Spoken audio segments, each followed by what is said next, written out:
Hola a todos. Antes que nada, darles la enhorabuena por haber decidido venir aquí a escuchar a Valentín, porque bueno, cuando haga su presentación van a entender por qué lo digo, ¿no? Cuando la organización me dio la oportunidad de presentar a un ponente en estas sesiones, yo dije, yo quiero presentar a Valentín, ¿no? Me lo pido.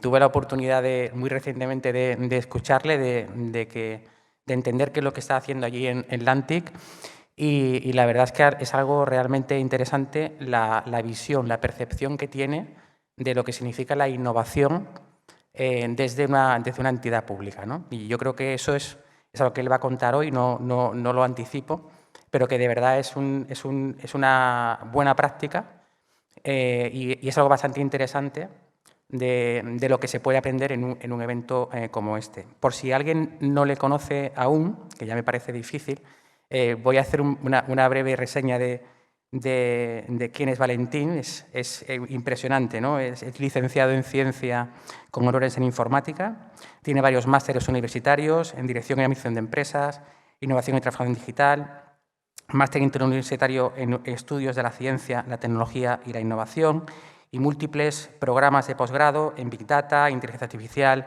Dirección y Gestión de la Innovación, etcétera, ¿no? Tiene más de 40 años de experiencia y bueno, ha hecho cosas interesantísimas. A mí me gusta decir que, entre otras cosas, fue el presidente de la Asociación de Internautas del País Vasco, de que casi que vio nacer lo que ahora conocemos como Internet. Ha participado en proyectos rompedores a nivel global, cosas como el primer uso de Internet pues, para poder hacer una liquidación tributaria, el primer despliegue de un sistema de gestión municipal en un territorio, bueno, muchas cosas, ¿no? Pero, entre otras cosas, yo creo que lo que más me interesa del perfil de Valentín es, como decía al principio, la visión que tiene de la innovación. No innovar, hay que innovar, ¿no? Sabiendo en dónde y el para qué, ¿no? Y esa es la visión que tiene Valentín. No robo más tiempo, acabo diciendo que, por último, que Valentín es gaditano de adopción, lo cual a mí ya me gana. Y bueno, ya le dejo la palabra para que nos ilustre a todos sobre cómo debería ser la innovación desde una administración pública. Muchas gracias.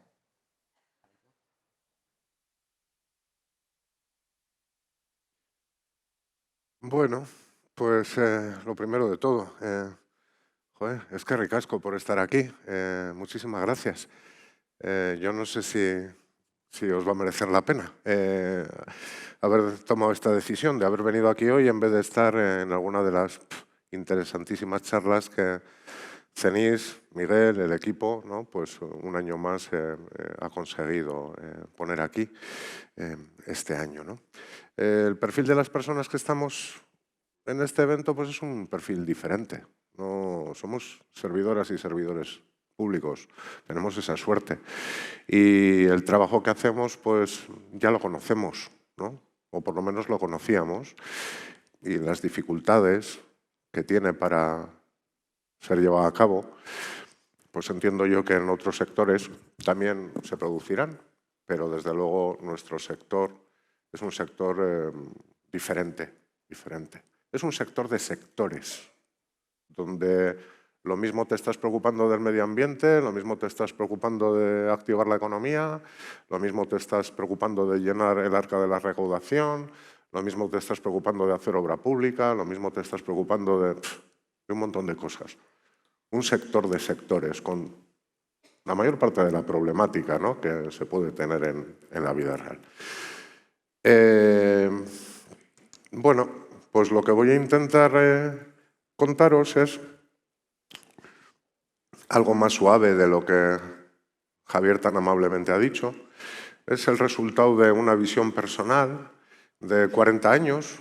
Yo empecé a trabajar con 18 y más de 30 pues, dedicados al servicio de la comunidad, al servicio de la sociedad. Y eso, pues, me ha permitido ir viviendo desde hace muchos años, ¿no? Cómo iba evolucionando la tecnología y cómo la tecnología iba permitiendo hacer ciertas cosas, muchas de ellas muy divertidas, además de muy interesantes y además de redundar en el bien común, que entiendo que es para lo que fin, todas y todos nos levantamos a la mañana y nos vamos a los centros de trabajo, ¿no? Bueno, pues tiempos modernos. Yo que ya trabajaba el siglo pasado, pues es lo que opino. Las cosas están cambiando mucho, están cambiando tremendamente y están cambiando para bien, o podrían estar cambiando para bien, pero va a influir en que eso sea así o no en nuestra aportación personal, no en la aportación de los ministerios, que también, y de los gobiernos, que también, pero sobre todo va a influir la aportación personal que las personas que estáis hoy aquí y las que no están, pues podáis hacer o podamos hacer. Y entiendo yo que esa tiene que ser la visión y esa tiene que ser la actitud, porque si no, pues no os voy a contar, ¿no? Las barreras que tenéis que superar todos los días, como cualquier otra trabajadora o trabajador, para ir a este puesto de trabajo tan maravilloso, ¿no?, que tenemos las personas que nos dedicamos al sector público, ¿no? Bueno, un poco de contexto. ¿Dónde estamos? Pues en el siglo XXI, ya. ¿Y qué caracteriza el siglo XXI? ¿El siglo XXI es igual que el siglo XX? ¿Igual que el XIX? ¿O es diferente? Bueno, pues dice la ciencia, ciencias sociales, en este caso, si nos vamos a la división de la ciencia, que el siglo XXI se identifica por ser el siglo de la economía global del conocimiento. Economía global del conocimiento. Otras economías se han basado en la fuerza, ¿no? Mover cosas de un sitio a otro, la fuerza laboral. Otras economías se han basado en el tiempo que nos dedicábamos a hacer cosas, a hacer cestos, a hacer cajas, a hacer mimbres, ¿no? El valor que aportaba la economía a la sociedad no partía del conocimiento, partía de otras cosas, del tiempo, de la fuerza, etc. En el siglo XXI, el valor se aporta desde el conocimiento. Lo importante es el conocimiento. Y el conocimiento, ya sabéis, es un intangible que tenemos en la cabeza y es un bien infinito también, porque el conocimiento se crea. Yo no puedo crear material de hierro. Cuando en Euskadi se nos acabó el material de hierro tuvimos un problema. Cuando a la gente que está viviendo del gas o del petróleo se les acabe van a tener un problema. Eso no pasa con el conocimiento. El conocimiento es infinito, porque la frontera del conocimiento se va desplazando, se va generando nuevo conocimiento en base al conocimiento anterior. Y es algo que hay que comprender. Y ese desplazamiento a la frontera del conocimiento se produce con nuestro pensamiento, y nuestro pensamiento, siempre digo yo, es tarifa plana. A quienes estamos aquí hoy nos pagan lo mismo, pensemos mucho o pensemos poco. ¿Cuál es el verdadero tesoro, el bien más preciado de las organizaciones del día de hoy, en el siglo XXI? La inteligencia de las personas que trabajan en esas organizaciones. Ese es el tesoro que tenemos que cuidar. Ese es el tesoro que tenemos que cuidar. Hoy, detrás de todo lo que yo voy a decir, siempre hay algo común, que es que estoy hablando de personas, Siempre estoy hablando de lo mismo, de personas que sois las que estáis ahí, ¿de acuerdo? Bien, pues tiene un alcance global. Hoy en día se colabora con todo el mundo, ya lo sabéis, los mercados han roto fronteras, la producción se hace en un sitio, las cosas se venden en otro, se diseñan en otro, el valor se extrae del conocimiento. Y hay otra cosa también que contamina toda esta nueva economía global del conocimiento, que es el uso de la tecnología o la tecnología, ¿de acuerdo? Cuando hablamos de tecnología hablamos normalmente de dos cosas, y si queremos diferenciarnos, de adopción temprana, de adoptar la tecnología antes que otras organizaciones, antes que la competencia, ¿de acuerdo? Y hablamos también de uso extensivo, es decir, que la tecnología lo impregne absolutamente todo. Creo que es difícil discutir, se podría hacer con 2, 3 o 6 cervezas, que la mayor palanca de la innovación en el siglo XXI sea la tecnología. ¿De acuerdo? Creo que eso podemos todas y todos estar de acuerdo. Bien, ¿por qué es importante la tecnología? Porque en realidad, en el siglo XXI, solo va a haber empresas de base tecnológica, solo va a haber organizaciones de base tecnológica. Las organizaciones que no sean de base tecnológica no se diferenciarán. La ventaja competitiva, la diferenciación en los mercados, en los sectores, en el siglo XXI, viene de la tecnología. ¿Existen de verdad o van a existir organizaciones que no sean de base tecnológica? Yo siempre pongo los mismos ejemplos. Hace 15 años le preguntaron al CEO de UPS, la empresa que mueve paquetes, de qué era su empresa. Dijo que era de paquetes. Hace 10 años le preguntaron otra vez de qué es tu empresa. Dijo que era de aviones. Porque claro, el negocio de aviones, para mover los paquetes, era lo que realmente le aportaba valor en esa etapa de su organización. Y cuando le preguntaron 5 años después, respondió que su empresa era de tecnología. Anda, en 15 años hemos pasado de paquetes a tecnología, pasando por aviones. Cuando el grupo Nissan-Renault ha fichado hace un año a Luca Di Melo, que era el presidente CEO de Seat Cupra, le fichan. Y él, como todo buen CEO, todo buen presidente, cuando va a un sitio nuevo quiere dejar su impronta y plantea un plan estratégico. Le pone un nombre sexy, Renaultation o algo así, muy chulito. Y cuando la periodista le pregunta a ver si puede en una frase resumir qué es lo que quería hacer con ese plan estratégico, recién llegado al grupo Nissan-Renault, va el hombre y contesta: quiero que Nissan-Renault deje de ser un grupo de automoción y pase a ser un grupo de tecnología. ¿De acuerdo? Entonces, id desaprendiendo, si os parece interesante lo que digo, y ir sustituyendo ese conocimiento que tenéis durante tantos años en la función pública, como servidoras y servidores públicos, por esto que yo estoy comentando ahora. ¿De qué van a ser los gobiernos? ¿De qué van a ser las administraciones públicas? Van a ser de tecnología. Y si no, no aprovecharán todas las ventajas y no conseguiremos que nuestras hijas e hijos puedan vivir mejor. Hoy hablamos que vivimos en tecnodemocracias, ¿de acuerdo? Yo os voy echando conceptos para que os muevan un poco el pensamiento. Y luego, claro, nuevos modos organizacionales. Yo ya he dicho, yo estoy hablando de personas todo el rato. Entonces, los modos organizacionales tienen que ver con las personas. Antes íbamos a nuestra mesa, nos poníamos delante, hacíamos nuestras cosas, hablábamos lo justo con las compañeras y compañeros. No había liderazgo, no había líderes, había jefas, había jefes. Un poco desde el siglo XVIII todo funcionaba en base al miedo, ¿no? Miedo al castigo. Hoy en día no puede ser así, porque esas herramientas tal vez pueden hacer que claves tornillos más rápido, pero lo que no pueden hacer es generar creatividad en vuestras cabezas. El miedo y la creatividad son muy malos compañeros de viaje. Y necesitamos, por lo que decía al principio, aportar con nuestra creatividad. Y para que aportemos con nuestra creatividad nos tenemos que sentir bien, tenemos que colaborar. Las personas que lideran tienen que liderar correctamente, aplicando estilos de liderazgo adecuados.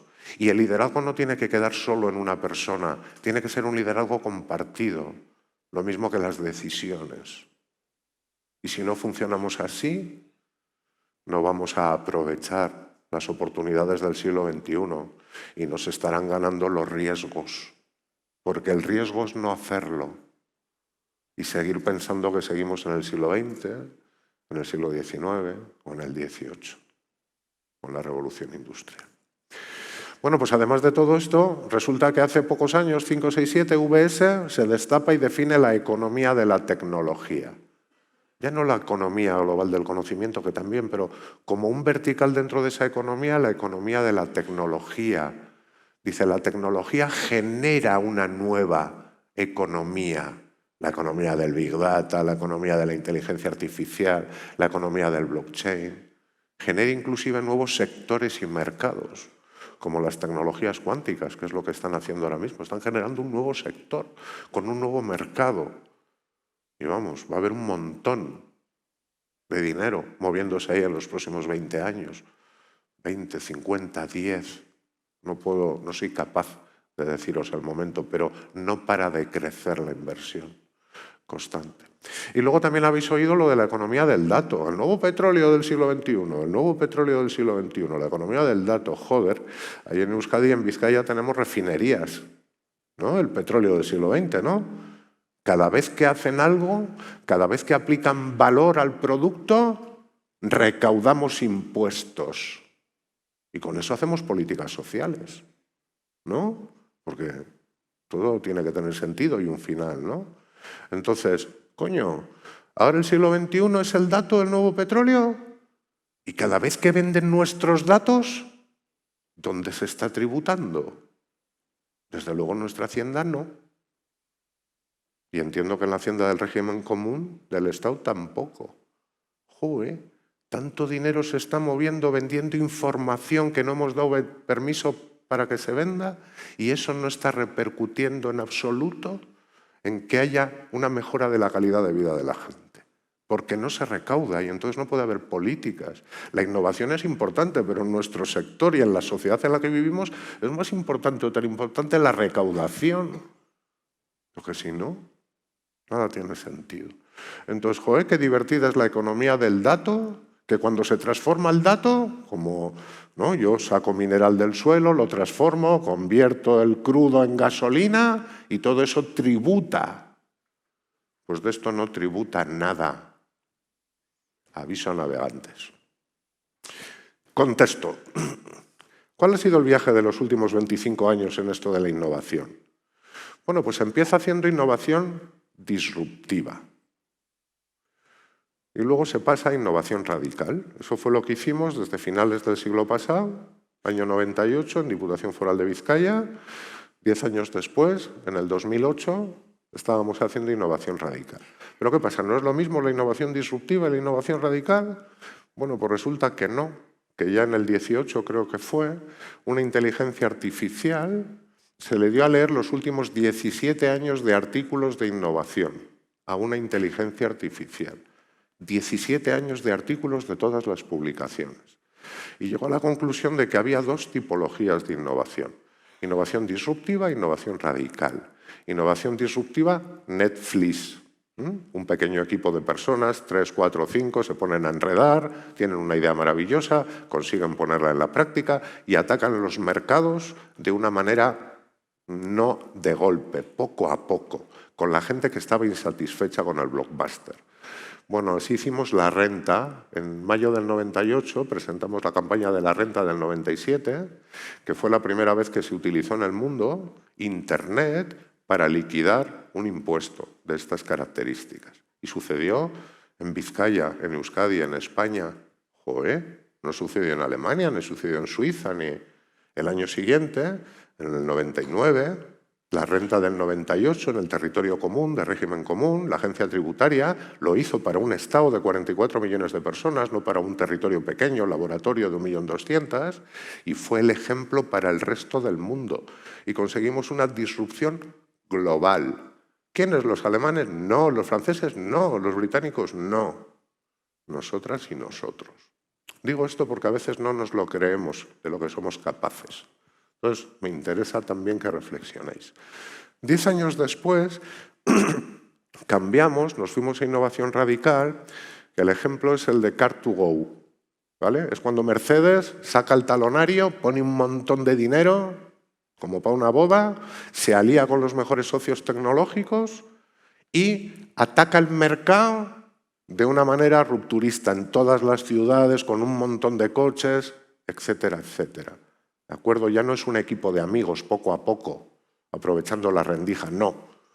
Bueno, pues de esa manera hicimos Bizkaitik, que fue un proyecto muy interesante, que sigue funcionando y que en 2008 consiguió que todos los municipios de Vizcaya, absolutamente todos, también el más pequeño de menos de 1.000 habitantes, tuviera 106 trámites online. 2008. Pensad en 2008 vuestros municipios y vuestros ayuntamientos cuántos trámites online os ofrecían. ¿9? 10, 12, 6, 106. Todos los municipios, desde el más grande al más pequeño, sin brecha digital. Claro, porque todo tiene que tener un sentido, siempre todo tiene que tener un sentido. ¿Para qué hacemos las cosas? ¿Para qué innovamos? Eso no se nos puede olvidar nunca. Bueno, pues empezamos así y seguimos, ¿no? Como estos que se lían la manta a la cabeza, seguimos y nos encontramos con que estábamos haciendo innovación abierta de Schumpeter, ¿de acuerdo? También ciencia, también cuadriculado, ¿vale? La innovación abierta, ya sabéis las características que tiene. Hay un montón de organizaciones, que en el fondo son un montón de personas, que aportan valor al colectivo en forma de conocimiento, capacidad de esfuerzo, ideaciones, creatividad, liderazgo, etcétera, etcétera, dinero también, y que extraen del colectivo también todo lo que pueden. Y eso tiene que funcionar tanto para las empresas que toman parte como para todas y cada una de las personas que toman parte, porque si no, las personas, concepto organización para mí es un conjunto de personas, las personas si no van a extraer valor no van a aportar todo lo que podrían aportar. Solo tenéis que miraros en el espejo por la mañana y haceros la pregunta, ¿de acuerdo? Somos para eso un poquito egoístas, es normal, está bien. Entonces, en la innovación abierta las organizaciones tienen que poner y extraer, pero si queremos que las personas, que son lo importante, pongan, tenemos que asegurarnos también de que extraen. ¿De acuerdo? Participación, liderazgo, democracia, libertad, todas esas cosas que ayudan a que la creatividad, que es el tesoro que tenemos en la cabeza, fluya. Bueno, y enredando, hicimos Ticketbuy. Ticketbuy llega funcionando desde enero de este año y esto, que enseguidita lo vais a tener en el resto de los territorios, es que todos los dispositivos de facturación, todos los dispositivos del territorio de Vizcaya, lo hicimos con todos, con Euskadi, estuvimos las 3 diputaciones, el Gobierno vasco, Innovación Abierta, todos los dispositivos, el del médico, el del abogado, el del taller del coche, el de la tienda de chuches, el de la joyería, el del supermercado, Iberdrola, todo aquel que emite factura normal o simplificada, factura, que es obligatorio emitir facturas, como sabéis, tiene el dispositivo conectado con la Hacienda Foral de Vizcaya, o con la de Guipúzcoa o con la de Álava. ¿De acuerdo?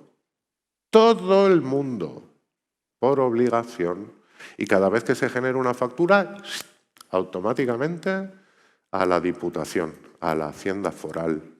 ¿Vale? Sabemos que así no se va a acabar con el fraude, pero somos conscientes de que le hemos dado un mordisco muy importante. Estos son buenas prácticas de OCDE, ya están en otros países, Portugal, Suecia, tal. Lo vais a ver en el régimen común rápidamente. Las haciendas no pueden trabajar ya de otra manera. ¿De acuerdo? Entonces, rompemos todo, vamos todos juntos, innovación abierta y presentamos una solución entre muchas organizaciones, etc. Participaron más de 100 organizaciones. Estábamos la administración pública, estaban los fabricantes de software, muchos de ellos multinacionales, estaban los fabricantes de máquinas, la máquina física que tiene que imprimir el ticket, la máquina del vending. Más de 100 organizaciones trabajando en innovación abierta. ¿De acuerdo? Bueno, y estábamos muy contentos y pensábamos que habíamos hecho ya todo lo que teníamos que hacer y nos dimos cuenta de que había todavía algo superior a aquello, que eran las iniciativas de GovTech. Hay varias en el Estado, en Vizcaya también tenemos la nuestra. Ya sabéis, ahí se fomenta un ecosistema de startups, ¿no? De gente creativa y se favorece que puedan trabajar con la administración pública, un modelo muy interesante también. Y para rizar el rizo, pues ya llegamos a lo que se denomina tecnociencia, que es como el culmen de todo esto de lo que estamos hablando, de la innovación, ¿no? La tecnociencia es esa actividad que, empezando en la investigación básica, pasando por el desarrollo tecnológico, termina en aplicación exitosa en forma de innovación. Aquí ya estamos hablando del concepto de Big Science, de gran ciencia, donde universidades, centros de desarrollo tecnológicos multinacionales, el sector tecnológico local, los distintos negocios, las startups trabajan en común. Y en Vizcaya es lo que estamos haciendo, y lo estamos haciendo alrededor de las tecnologías cuánticas, que van a cambiarlo absolutamente todo. Y esto es un poco nuestra apuesta ahora más interesante. Quedaros con la palabra, simplemente, tecnociencia y tecnologías cuánticas. Si no estáis oyendo lo que va a pasar, pues empezad a leer. Ya sabéis que todos nuestros datos, por ejemplo, ya no son seguros y eso ya no tiene arreglo. Vamos a ver nuestros datos, los mails de gente importantísima, en cualquier momento abiertos al público. Bueno, y como todo, pues hay que tener cuidado porque la sociedad del conocimiento y la sociedad del riesgo se suele decir que son dos caras de la misma moneda. Entonces estamos jugando mucho con inteligencia artificial, estamos jugando mucho con Big Data, estamos jugando con tecnologías que son capaces de teleportar cosas de un sitio a otro, como en las películas de ciencia ficción. Entonces necesitamos ser científicamente cultas y cultos, tener criterio para ayudar y saber el uso que debemos darle a estas tecnologías. Porque no vale de nada poner tecnologías sobre la mesa si lo que estamos haciendo es fastidiar a la gente o poner en riesgo a la gente. Entonces, conocimiento sí, pero lo que nos dice la filosofía es que el otro lado de la moneda es el riesgo y que tenemos también que tenerlo en consideración. Bueno, pues este ha sido el viaje de 25 años que hemos dado. La idea es removeros un poco la cabeza, como os decía, que empecéis a manejar palabras diferentes que van a contaminar todo vuestro quehacer hasta que os jubiléis. Eso es lo que yo creo. Y que os agradezco mucho que habéis estado aquí y que pues, me habéis aguantado estos 30 minutos. Muchísimas gracias. Eskerrik asko, un placer.